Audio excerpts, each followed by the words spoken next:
2025 సంవత్సరం మే నెల 5వ రాశి సింహరాశి. సింహరాశి వారికి మే నెలలో ఏ విధంగా ఉండబోతుందో గురువుగారి మాటల ద్వారా తెలుసుకుందాం. 2025 మే నెల 5వ రాశి సింహరాశి. సింహరాశికి అష్టమంలో శనిపడ్డాడు. ఈ అష్టమంలో శని 2 సంవత్సరాల 6 మాసాలు ఉంటాడు.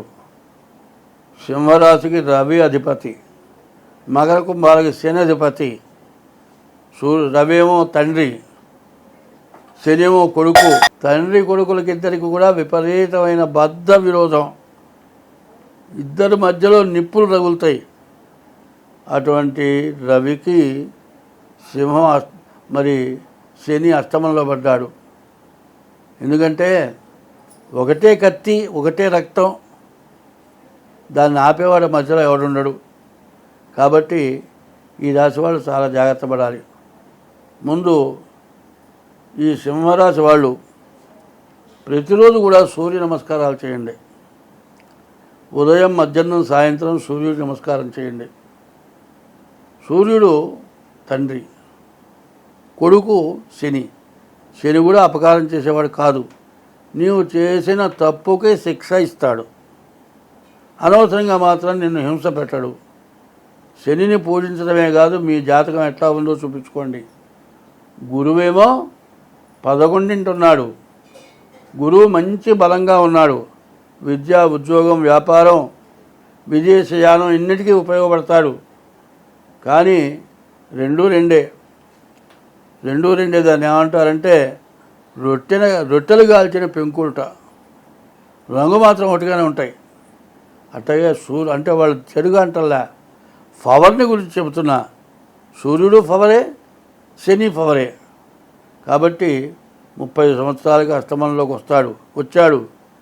30 సంవత్సరాల బాధ 2 సంవత్సరాల 6 నెలల్లో మీరు చేసిన పాపం కానీ, మీ తల్లిదండ్రులు చేసిన పాపం కానీ, మీరు పూర్వజన్మలో చేసిన పాపం కానీ అనుభవించవలసిన యోగం వచ్చింది. కాబట్టి మీ డేట్ ఆఫ్ బర్త్ ద్వారా మీ జాతకం చూపించుకొని దానికి ఏది చేయాలో చేసుకోండి.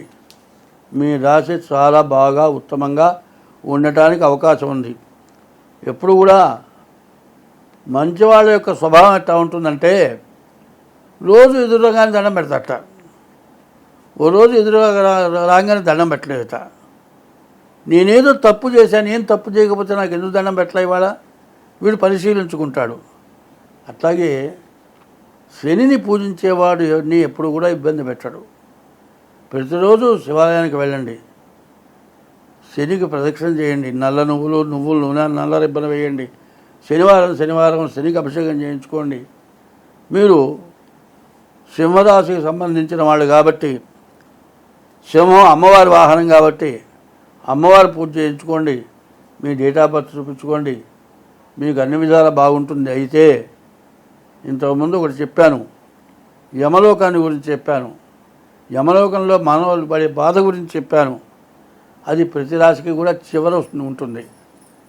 కానీ మీ అవసరం వచ్చినంత వరకు చూసి మిగతాది ఎందుకులే సోదని వదిలేయబాకండి. అది కూడా వినండి.